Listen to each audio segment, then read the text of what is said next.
भूल भुलैया 2 मूवी की स्टार्टिंग होती है पुरानी हवेली से, जहां पर मंजोलिका सभी लोगों को काफ़ी परेशान कर रही होती है। साथ ही साथ वो अंजोलिका का बाल पकड़कर उसे ज़मीन में भी खींच रही है। वो सारे घर के सामानों को भी इधर उधर फेंक रही है, जिससे डरकर लोग इधर उधर भाग रहे हैं। वहीं पर कुछ पंडित आए हुए हैं जो अपने मंत्रोच्चारण द्वारा उसके आत्मा को अपने वश में करना चाहते हैं। साथ ही साथ वो संस्कृत मंत्रोच्चारण द्वारा उसको वश करने में सफल भी हो जाते हैं और एक कमरे के अंदर उसकी आत्मा को कैद कर देते हैं, जहाँ पर वो एक त्रिशूल भी रखते हैं और उस कमरे को पूर्णतः बंद कर दिया जाता है। जिसके बाद उस पुरानी हवेली में जितने भी परिवार के सब लोग थे, उस हवेली को छोड़कर हमेशा हमेशा के लिए वहाँ से दूसरी हवेली चले जाते हैं। अब 18 साल बाद का एक सीन आता है, जहाँ पर एक लड़का रूहान अपने परिवार के साथ कश्मीर में घूमने जा रहा है। यहाँ पर वो जिस स्पॉट के अंदर रहता है, उसके अंदर एक बैग रखा होता है, जिसे वो अपने दादी को बताता है कि इसके अंदर बम हो सकता है। तो सभी लोग डर जाते हैं। तभी वहाँ पर हम एक लड़की को देखते हैं जिसका नाम रीत है, और वो उसकी तरफ इशारा करती है। वो सोचता है कि वो मुझे हाय कर रही है, तो वो बदले में वो भी हाय करता है। लेकिन फिर लड़की बैग की ओर इशारा करती है, तो वो समझ जाता है कि ये बैग इसी लड़की का है, जिसे लेकर के वो लड़की के पास पहुँचता है। लड़की उसे बताती है कि मेरा गलती से बैग यहाँ छूट गया था, इसलिए मैं उसे तुमसे मंगाई हूँ। जहाँ पर वो लड़का कहता है कि कोई बात नहीं, ये तो मेरा फ़र्ज़ था। और फिर वो बातें हुई बातों में लड़की का नाम भी उसे बता देता है। कहता है कि तुम्हारा नाम रीत है और तुम राजस्थान से आई हो। जहाँ पर उस लड़की को इस बात का शौक है कि आखिर इसको कैसे पता चला। तो वो बताता है कि मेरा सिक्स्थ सेंस है और मैं सब लोगों के बारे में पता लगा लेता हूँ। तभी वो लड़की चेक करती है कि बैग से उसका एक पासपोर्ट बाहर निकला हुआ था, जिसमें उसकी सारी इन्फॉर्मेशन थी।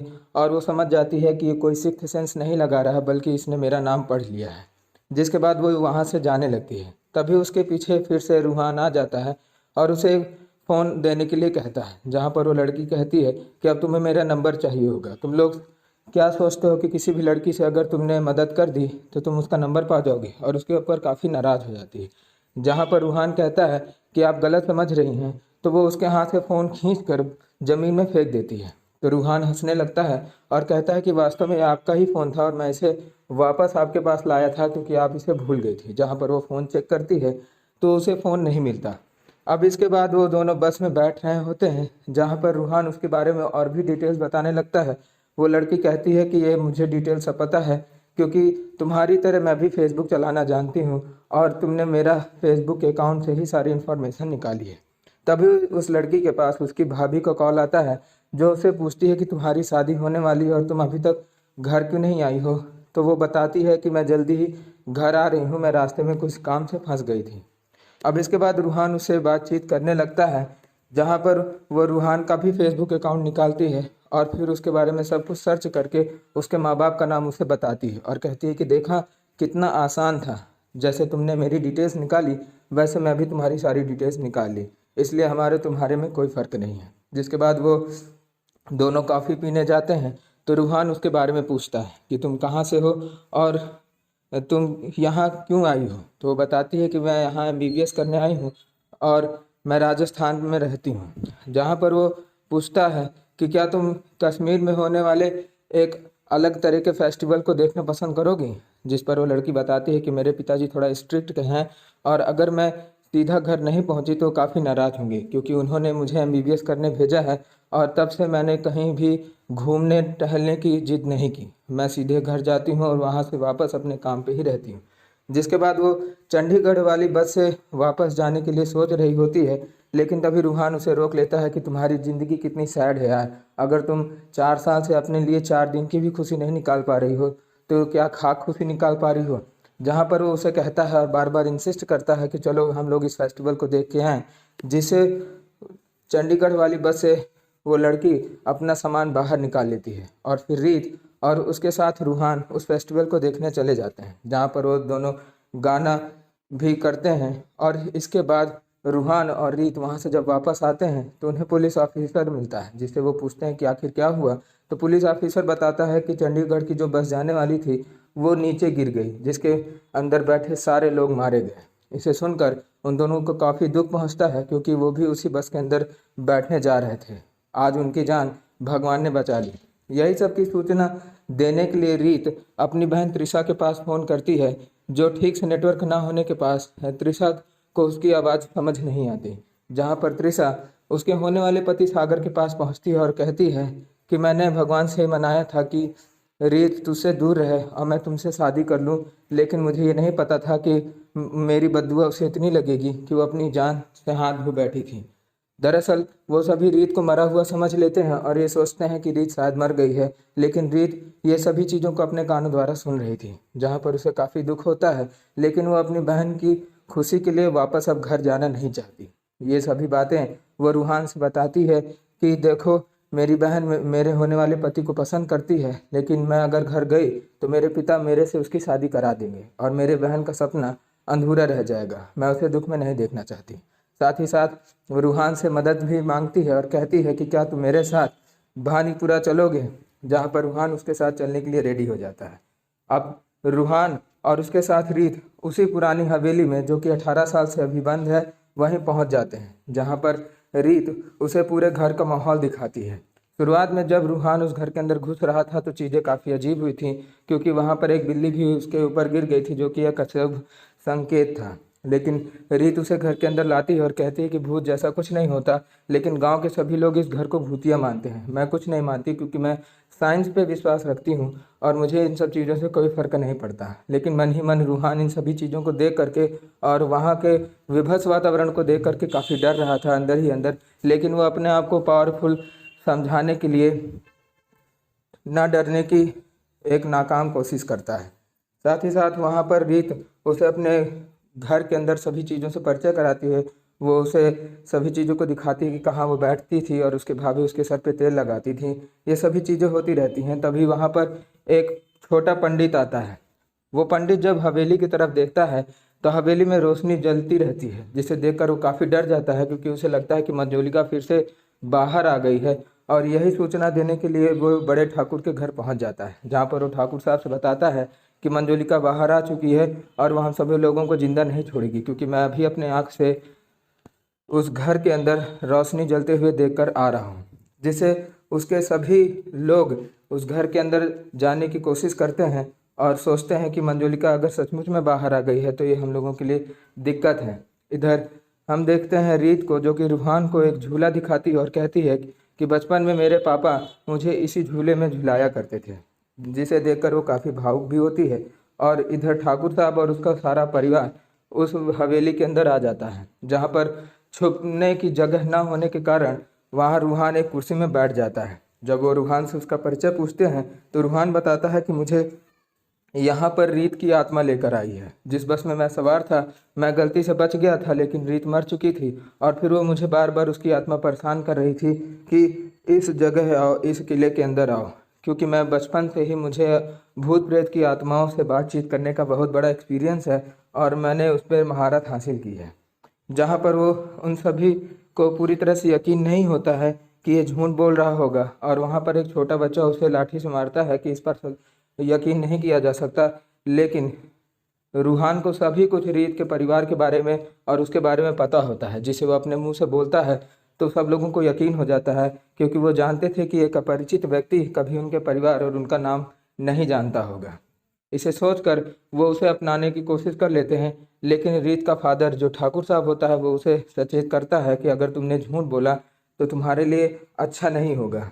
जहाँ पर वो उन सभी के सामने रीत के आत्मा से बात करने का ढोंग भी रचता है और धीरे धीरे उन सभी लोगों के सामने एक चीज़ बताता है कि रीत की अंतिम इच्छा थी कि सभी परिवार इसी हवेली के अंदर एक साथ रहें। जहाँ पर उसके अंतिम इच्छा का सभी लोग सम्मान करते हैं और ठाकुर साहब कहते हैं कि अगर रीत की यही अंतिम इच्छा थी तो इस हवेली को जल्दी से जल्दी साफ करो और सारा का सारा परिवार हम लोग यहाँ फिर से रहने जा रहे हैं। जहाँ पर वो सभी ऐसा कहकर जब वापस चले जाते हैं तो रीत रूहान से कहती है कि तुमने इतने आसानी से मेरे परिवार वालों को मना लिया और तुम मेरे परिवार वालों को अब तृषा और उसके साथ सागर की शादी कराने के लिए भी आसानी से मनवा लोगे। जहाँ पर वो कहता है कि मैं ऐसा काम नहीं कर सकता, तो उसे काफ़ी मनाने का प्रयास करती है।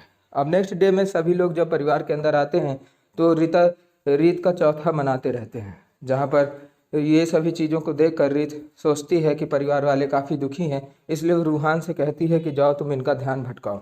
रूहान उनके पास पहुंचता है, जहाँ पर हम देखते हैं बड़े पंडिताइन और पंडित को, जो कि रूहान की भाभी से ये चीज़ कहते रहते हैं, जो कि रीत की भाभी से ये चीज़ कहते रहते हैं कि रीत अब मर गई है और वो जवान थी, उसकी शादी नहीं हुई थी, इसलिए उसकी आत्मा की शांति के लिए जितना किलो उसका वजन है उतना अगर सोने की मूर्ति तैयार कर दी जाए तो उसकी आत्मा को अच्छे से शांति मिल जाएगी। जहाँ पर वो उसके वजन को भी पूछती है और रीत की भाभी बताती है कि उसका वजन 45 किलो था, जिसे सुनकर बड़ी पंडिताइन को अच्छा नहीं लगता, क्योंकि वो और ज़्यादा सोने की डिमांड रखना चाहती थी, लेकिन 45 किलो उसकी मांग से कम था, जिससे वो आपस में डिस्कस करने लगते हैं। तभी वहाँ पर हम रूहान को देखते हैं जो आ जाता है और फिर रूहान रीत की एक और इच्छा का सबके सामने बताता है। वो बताता है कि रीत की अभी इच्छा थी कि सागर और उसके साथ त्रिशा की शादी हो जाए। जहाँ पर वो सागर और त्रिशा से पूछता है कि क्या तुम दोनों एक दूसरे से शादी करोगे, तो वो दोनों रेडी भी हो जाते हैं, क्योंकि उनका पहले से ही मन होता है और वो रीत से अब छुटकारा पा गए थे, तो इसलिए वो अब शादी के लिए रेडी भी हो जाते हैं। इधर हम देखते हैं चाचा जी को, जहाँ पर वो चाचा जी को रूहान डेमो दिखाता है कि आप हाथ फैलाइए क्योंकि रीत आपके साथ घूमना चाहती है। जहाँ पर चाचा हवा में ही घूमने लगते हैं और वास्तव में रीत उनके सामने नहीं होती। अब यहाँ पर जो रूहान है उसके पास त्रिशा पहुँच जाती है, जो उसका धन्यवाद करती है और कहती है कि मैं बहुत दिन से ही डाइटिंग कर रही थी, मैं इसी पल का बहुत बेसब्री से इंतज़ार कर रही थी। आज रीत मेरे सामने नहीं है, लेकिन क्या आप रीत की आत्मा को बुला सकते हैं, क्योंकि मैं उससे शुक्रिया कहना चाहती हूँ मेरे और सागर की शादी के लिए। जहाँ पर वो कहता है कि मैं रीत की आत्मा को बुला सकता हूँ और तुम्हें पता है मेरे शरीर में ही किसी की भी आत्मा आ सकती है। जहाँ पर वो झूठा नाटक करता है और रीत की आत्मा को अपने शरीर में बुला लेता है और फिर वो कहता है कि मैं तुमसे गले मिलना चाहती हूँ। जहाँ पर त्रिशा उससे गले मिल लेती है और वो वास्तव में रीत नहीं होता बल्कि रूहान होता है, जो कि सारे मज़े अकेले ही ले रहा होता है। इन सभी चीज़ों को देख करके रीत को गुस्सा आता है और वो कमरे में अंदर चली जाती है। तभी वहाँ पर रीत की नानी आ जाती है, जो कि रीत से गला लगना चाहती थी, इसलिए वो रूहान को रीत समझकर उसके गले लग जाती है, लेकिन रूहान उसे अपना गला छुड़ाकर किसी तरह से वहाँ से हट जाता है। अब कमरे में जब रीत के पहुँचता है रूहान, तो वहाँ पर रीत से रूहान कहता है कि मैंने उसे इसलिए गले लगाया क्योंकि वो मेरी साली है। जहाँ पर वो उसे मारने के लिए दौड़ती है, तभी दरवाजे में खटखट की आवाज़ आती है, जिसे जब रूहान खोलता है तो पता चलता है कि सागर और उसके साथ त्रिशा आई है। जहाँ पर वो दोनों जब उससे बातचीत करते हैं तो उस पर रूहान बताता है कि मुझे पता है कि तुम लोग यहाँ क्यों आए हो, तुम लोग ये कन्फेस करने आए हो कि हम दोनों एक दूसरे से प्यार करते हैं रीत के सामने। तो मैं तुम्हें एक बात बता दूं कि रीत को ये सब चीज़ पहले से ही मालूम था। इसे सुन करके त्रिशा और उसके साथ सागर को मन ही मन अच्छा फील होता है कि शायद हमारी आत्मा पर अब किसी प्रकार का बोझ नहीं रह जाएगा कि हमने एक मरे हुए व्यक्ति से झूठ बोला था। जहाँ पर वो सभी वहाँ से चले जाते हैं। अब रात का समय आता है, जहाँ पर रूहान सो रहा होता है, तभी अचानक से उसकी नींद खुल जाती है। जिसके बाद वो मंजोलिका का कमरे की तरफ बढ़ता है, तभी वहाँ पर 3 रूहान दिखाई देते हैं, जिसे देख करके वो काफ़ी परेशान हो जाता है, क्योंकि इस तरह की घटना उसके साथ पहले कभी नहीं हुई थी। तभी वहाँ पर पीछे से रीत की भाभी आ जाती है और वो उसे रोकते हुए कहती है कि तुम यहाँ क्या कर रहे हो, ये मंजोलिका का कमरा है। मुझे पता है कि तुम बहुत से ही आत्माओं से मिले हो, लेकिन मंजोलिका की आत्मा उन सब में से सबसे ज़्यादा ताकतवर है। तुम उसका मुकाबला अकेले नहीं कर सकते और तुम्हारे लिए ये बहुत कठिन होगा। जिसके बाद नेक्स्ट दिन शिफ्ट होता है, जहाँ पर हम देखते हैं छोटे पंडित को, जो कि अपने साथ गांव के एक प्रधान को लाया होता है और प्रधान की माँ का अभी अभी देहावसान होता है। जहाँ पर वो सारी संपत्ति को एक जगह छुपा के रखती थी, इस बात का पता लगाने के लिए वो अपने साथ रूहान को ले जाता है। जहाँ पर रूहान उसकी माँ का हाथ पकड़ता है, जो कि अभी अभी मर चुकी है, लेकिन रूहान को इस बात का अंदाज़ा नहीं रहता कि उसकी जान पहले ही निकल चुकी है। जहाँ पर वो जब उसे बताते हैं कि आप ये पता लगाइए कि इसके अंदर आत्मा है कि नहीं, तो उसका हाथ जब पकड़ता है और साथ ही साथ कहता है कि तुम लोग या क्या कराना चाहते हो, तो वो सभी बताते हैं कि मेरी माँ मर चुकी है। जिसे सुन करके रूहान काफ़ी टेंशन में आ जाता है, क्योंकि कभी उसने एक डेड बॉडी का हाथ नहीं पकड़ा होता है। जहाँ पर वो सभी उसको एक कमरे के अंदर बंद कर देते हैं और कहते हैं कि तुम अगर आत्माओं से सचमुच में बात करते हो तो तुम आज चमत्कार दिखाओ और हमारे खानदान की संपत्ति ढूंढ करके निकालो। जिसके बाद वो बड़ी पंडिताइन एक बंदर को भी, जो कि आवाज़ें निकालता था, उसे कुर्सी के नीचे बांध देती है और रिमोट कंट्रोल अपने हाथ में ले लेती है, जिससे वहाँ पर तेजी तेजी शोर होने लगता है और इससे रूहान काफ़ी तेज डर जाता है क्योंकि उसे लगता है कि वो बुढ़िया की आत्मा ही चिल्ला रही होती है, बल्कि वास्तव में वो बंदर था, जिसे बाद में रूहान देख लेता है और फिर उस बंदर को उठा करके बहुत ज़ोर से दीवार की तरफ फेंकता है। दीवार पे फेंकने से वो बंदर किसी जगह टकरा जाता है और टकराते टकराते उनमें एक सिक्वल बन जाता है, जिससे झूमर आ गिरता है ज़मीन पे। जब ज़मीन पे झूमर गिरता है तो ज़मीन टूट जाती है और हमें पता चलता है कि उसी ज़मीन के अंदर वो सारे सोने के जेवरात गड़े हुए थे, जिसे देख करके रूहान काफ़ी खुश होता है और उन सभी सोनों को अपने ऊपर पहन के घर के बाहर निकलता है। सभी लोग उसको चमत्कारी समझने लगते हैं और उसका नाम सब लोग रूह बाबा रख देते हैं कि ये रूह बाबा हैं और इनके चमत्कार से हमें अपनी संपत्ति मिल गई।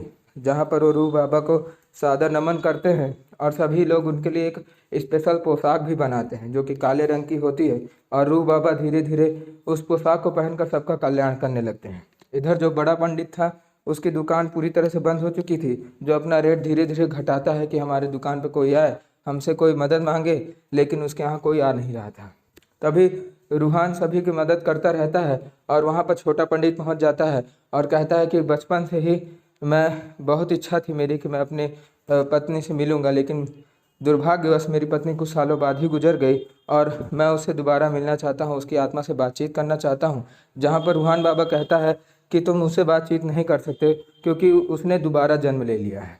जहाँ पर वो उस गधे की तरफ इशारा करता है जो कि एक गधे ही होती है और उसे कहता है कि यही तुम्हारी पत्नी है, जहाँ पर वो उसे अपनी पत्नी के रूप में मान भी लेता है।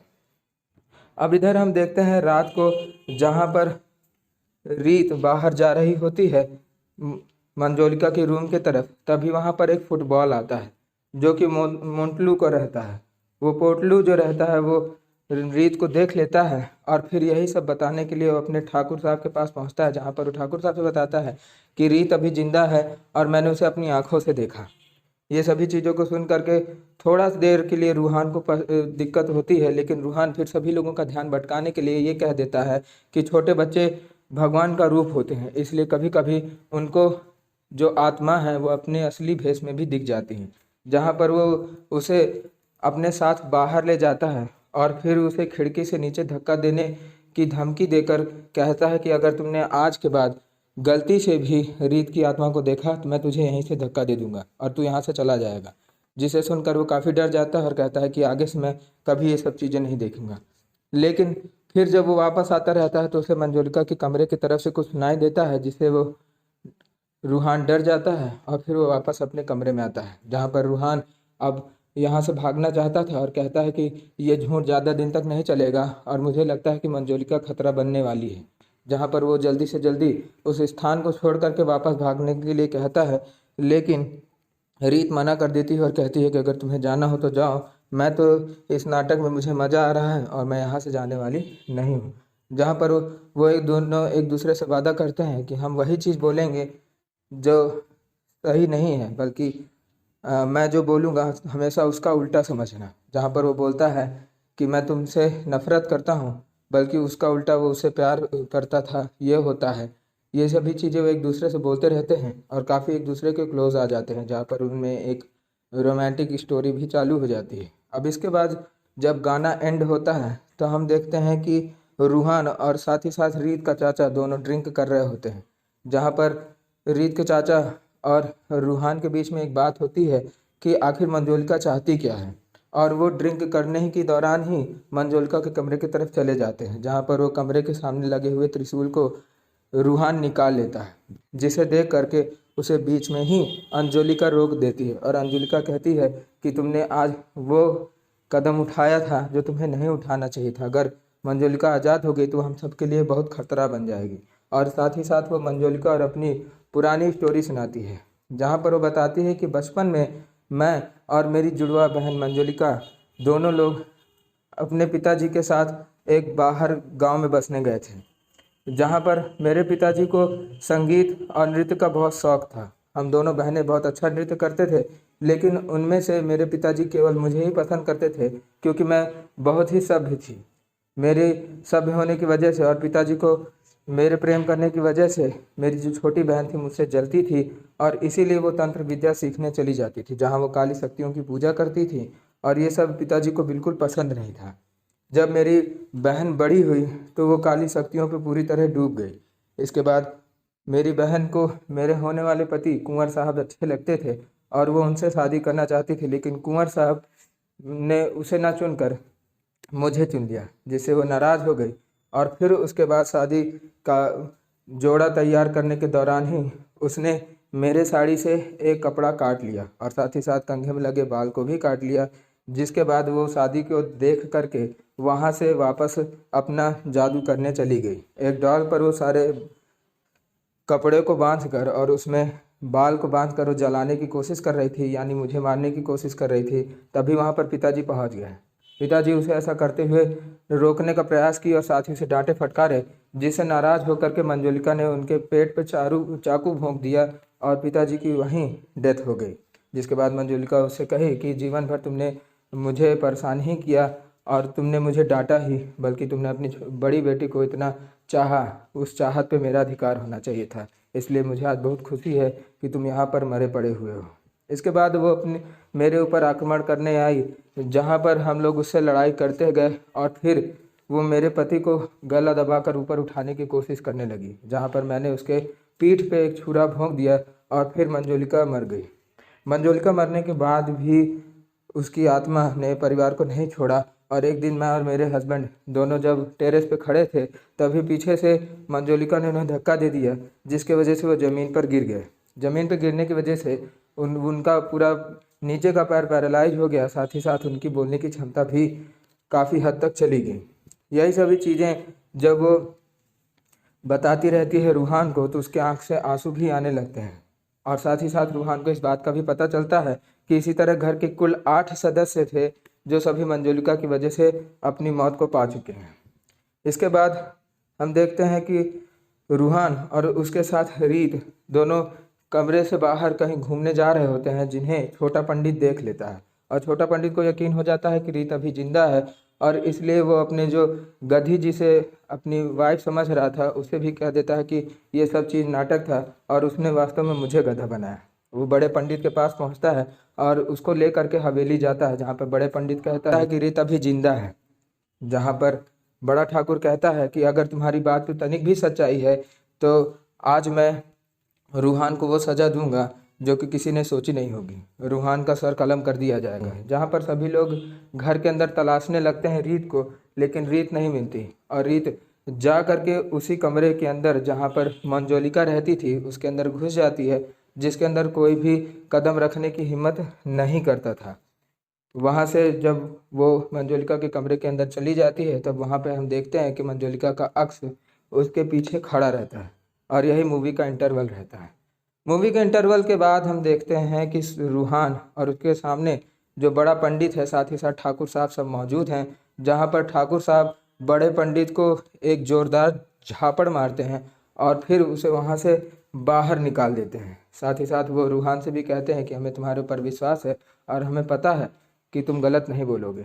रूहान रीत का पता लगाने के लिए उस मंजुलिका के कमरे के अंदर जाता है, जहाँ पर वो रीत को कुछ अलग ही दशा में पाता है। रीत एकदम बेधड़क होकर उसके सामने नाचने लगती है और फिर वो पूरी तरह से मंजुलिका की ही तरह व्यवहार करती है, जिससे रूहान काफ़ी तेज डर जाता है और वो कहता है कि मुझे माफ़ कर दो, मुझे माफ़ कर दो। तो रीत उसे हंसने लगती है और कहती है कि मैं मजाक कर रही थी, ये सब कुछ नहीं होता, लेकिन तुम जब डरने लगते हो तो तुम्हारा चेहरा और क्यूट हो जाता है। जिसके बाद सवेरे का समय आता है और सभी लोग शादी की तैयारी कर रहे होते हैं, जिसमें सभी लोग तालियां बजाते रहते हैं और गाना शोर सब करते रहते हैं। तभी वहाँ पर अचानक सभी ढोलक और बाकी सभी चीज़ें हवा में उड़ने लगती है और साथ ही साथ घर का सामान भी इधर उधर फेंका जाने लगता है, जिससे सब लोग सोचते हैं कि ये रीत की आत्मा है और वो कहते हैं कि रीत बेटा इसे सबको नीचे उतार दे, हमें पता है कि तू रूहान के ऊपर शक करने की वजह से गुस्सा है, लेकिन वो वास्तव में रीत की आत्मा नहीं होती। ये चीज़ को रूहान भी नहीं समझ पा रहा होता है, क्योंकि रूहान को पूरी तरह से यकीन था कि रीत अभी जिंदा है और ये सभी काम मंजुलिका का हो सकता है, लेकिन वो मन ही मन सभी लोगों को शांति करवाने के लिए बार बार रीत का नाम पुकार रहा था कि रीत ये सब नीचे कर दो, छोड़ दो इसे, ऐसा मत करो।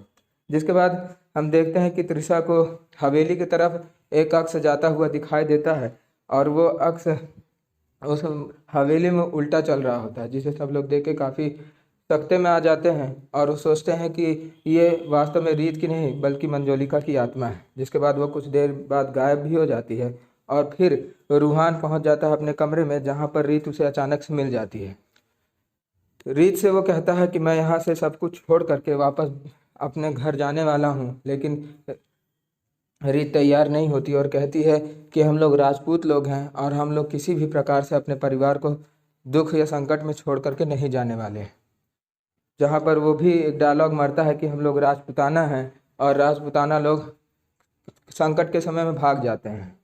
जहाँ पर वो फिर से वापस आने लगता है, लेकिन रीत उसे कहती है कि तुम मेरे साथ यहीं पर रुक जाओ। इसके बाद हम देखते हैं कि जो बड़ा पंडित है वो अपनी वाइफ के पास जाता है और हमें पता चलता है कि जो उसकी वाइफ है वही मंजोलिका बनने का झूठा नाटक कर रही होती है। वो उसे होशियार कहता है और कहता है कि तुमने बहुत अच्छा नाटक किया। और वो सभी प्लानिंग करते हैं कि हम किसी तरह से रूहान को एक्सपोज करें और उसे डरा करके यहाँ से भगाने के लिए तैयार हो जाएं। यहाँ पर हम देखते हैं रीत की भाभी को, जिनको रात को अचानक नींद खुलती है और वो फिर कमरे में इधर उधर तलाश करने जाती हैं कि आखिर है कौन। और जैसे ही वो अपने बेड पर दोबारा लेटने आती हैं तो उन्हें मंजोलिका का भूत उनके बगल दिखाई देता है।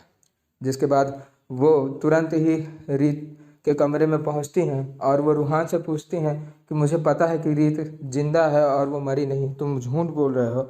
जहाँ पर रीत बाहर आती है और सारी घटना बताती है कि कैसे त्रिशा उसके होने वाले पति को पसंद करती थी और इसीलिए वो ये सब नाटक को रचाई। जिस पर वो उसके तरफ हो जाती है और फिर उसको बताती है कि जब मैं कमरे के अंदर लेट रही थी तभी वहाँ पर मेरे ऊपर मंजोलिका का भूत आया, जिसने मुझे बताया कि मैं सारे परिवार के लोगों को ख़त्म करने वाली हूँ एक करके। जिसके बाद वो सभी लोग एक बाबा के पास पहुँचते हैं और वो बाबा से बातचीत करते हैं कि कैसे मंजोलिका के भूत को फिर से वापस उसी कमरे में कैद कर दिया जाए, क्योंकि भूलवश उस कमरे को खोल दिया गया था। जहाँ पर वो बाबा बताता है कि 3 दिन बाद जब चंद्र ग्रहण लगेगा तब हम उसकी शक्ति को नष्ट करके उसको फिर से कमरे के अंदर कैद करेंगे और मैं यहाँ पे संस्कृत का मंत्रोच्चार करने वाला हूँ जिससे वो तुम्हारा कुछ भी नहीं बिगाड़ पाएगी। जिसके बाद वो सभी वहाँ से चले आते हैं और यहाँ पर हम देखते हैं कि रूहान और उसके साथ रीत की जो भाभी रहती है, जब वो देखते हैं तो उसके चाचा का लड़का पोतलू हवा में तैरता रहता है, जिसको मंजोलिका ही घुमा रही होती है। रूहान मंजोलिका से कहता है कि तुम इसको नीचे उतार दो, तो मंजोलिका उसे नीचे भी उतार देती है। जिसके बाद रात का समय होता है और फिर रात के समय रीत सपना देखता रहता है कि वो उसी कमरे के अंदर गया हुआ है जहाँ पर मंजोलिका उसके पीछे खड़ी है और अचानक से वो उसके सामने खड़ी आ जाती है। इसे देख करके वो अचानक से सपने से चिल्ला के उठता है और सभी सामने वो अपनी भाभी को देख लेता है, जिसे देखकर वो और तेजी से चिल्लाता है क्योंकि उन दोनों का चेहरा सेम टू सेम ही होता है। जिसके बाद वो दोनों खोजने निकल जाते हैं चाचा को, जो कि अभी कुछ दिनों से गायब थे। और अब पता चलता है कि वो मंजोलिका के कमरे के ही अंदर खूब खर्राटे लेकर के सो रहे थे। जब उनसे रीज़न पूछा जाता है कि आप भूत के कमरे के अंदर क्या कर रहे हैं, तो चाचा बताता है कि 18 साल से मंजोलिका कैद थी, इसलिए मुझे पक्का पता है कि वो इस कमरे के अंदर तो रहना नहीं चाहेगी। इसलिए मुझे यही लगा कि घर में सबसे सेफ जगह यही है, इसलिए मैं यहाँ सोने चला आया। जहाँ पर वो उसे लेकर के वापस चले आते हैं। अब इधर हम देखते हैं उन्हीं पंडितों को जो कि चंद्र ग्रहण के समय मंजोलिका को कैद करने के लिए फिर से पूजा करने आ ही रहे होते हैं कि रास्ते में वहाँ पेड़ से उन्हें मंजोलिका उतरते हुए दिखाई देती है, जो कि मेन बाबा के अंदर घुस जाती है और उसके सभी साथियों को जान से मार देती है। साथ ही साथ वो बाबा को भी मार देती है। इधर हम रात के समय देखते हैं रूहान को, जिसको गांव के कुछ लोग अपनी माँ से बातचीत करने के लिए उसकी आत्मा से ले जाते हैं। जहाँ पर रूह बाबा पहुँच जाते हैं और वो फिर उसके आत्मा से बात भी करते हैं और फिर उसके बाद वो पीछे की तरफ चले जाते हैं, जहाँ पर उन्हें पता चलता है कि एक भूत है जो दीवार से नीचे उतर रहा है और वास्तव में वो बड़े पंडित की पत्नी रहती है। जिसे देखकर वो सारी चालबाजी को समझ जाते हैं और फिर उसके बाद वो पंडित को और उसी के साथ साथ छोटे पंडित को भी मारता पीटता है।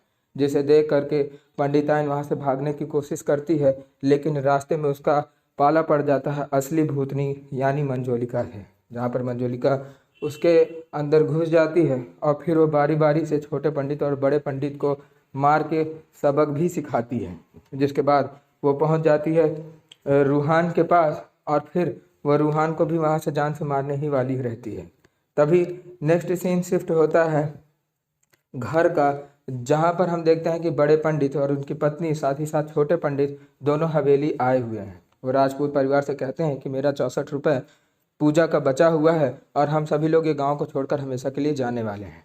जहाँ पर उनको 64 रुपया दे दिया जाता है और जैसे वो सभी घर से बाहर निकलने वाले रहते हैं तभी वहाँ पर लाइट चली जाती है। वो सभी चांदी के बर्तन चुरा लिए होते हैं, लेकिन उनको चांदी का बर्तन भी वहीं छोड़ना पड़ता है। अब अचानक से वहाँ पर पहुँच जाता है रूहान, जिसके अंदर अब मंजोलिका की आत्मा घुस चुकी है।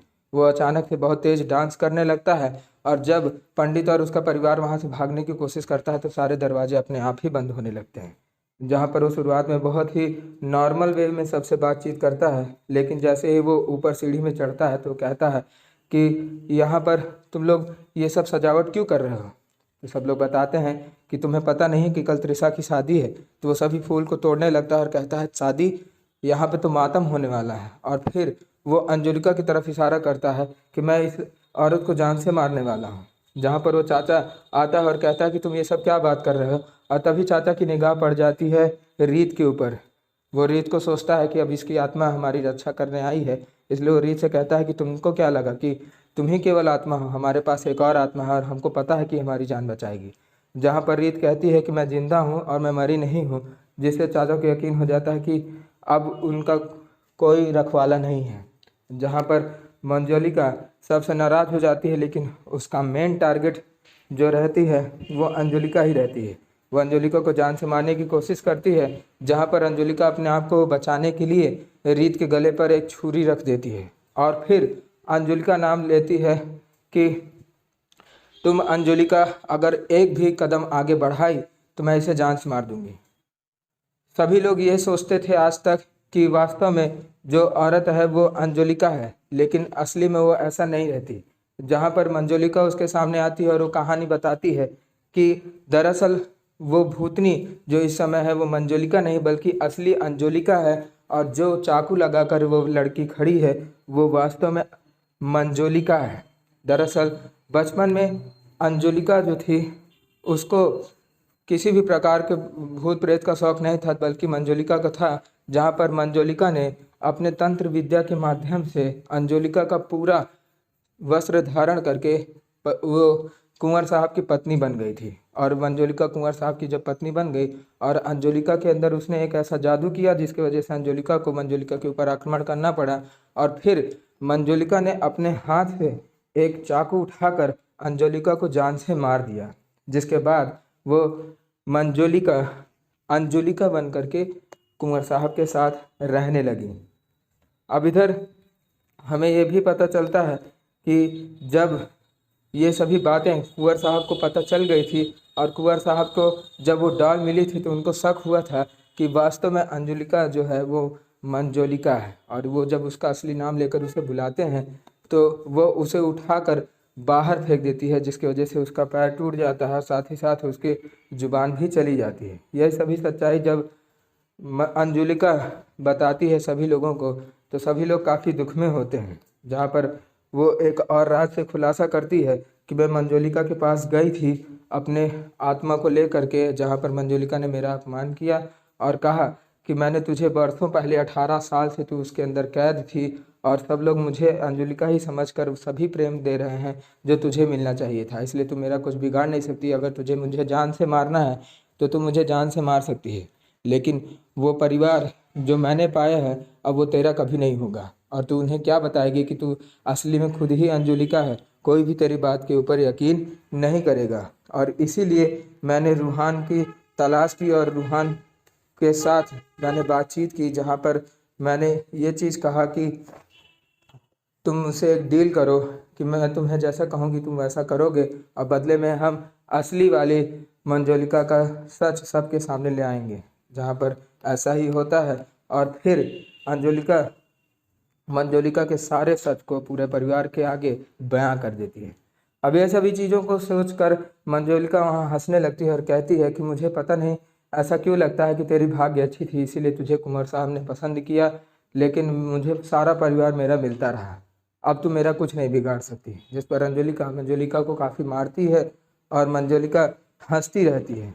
जहाँ पर वो अपने परिवार से कहती है कि अब समय आ गया है कि आप लोग इस हवेली को छोड़ करके चले जाइए, क्योंकि अब हम दोनों बहनों के बीच का मसला हमें ही तय करना है। और फिर वो सभी परिवार वालों से हाथ जोड़ करके चले जाने के लिए कहती है, जहाँ पर परिवार वाले उस हवेली को छोड़ करके अपनी नई हवेली की तरफ मुड़ जाते हैं और इसी के साथ ये कहानी एंड हो जाती है। तो अगर आपको इसी तरह का एक्सप्लेनेशन हमारे चैनल पर सुनना है तो प्लीज़ चैनल को सब्सक्राइब करें, साथ ही साथ बेल आइकन को भी दबा दें। तब तक के लिए जय।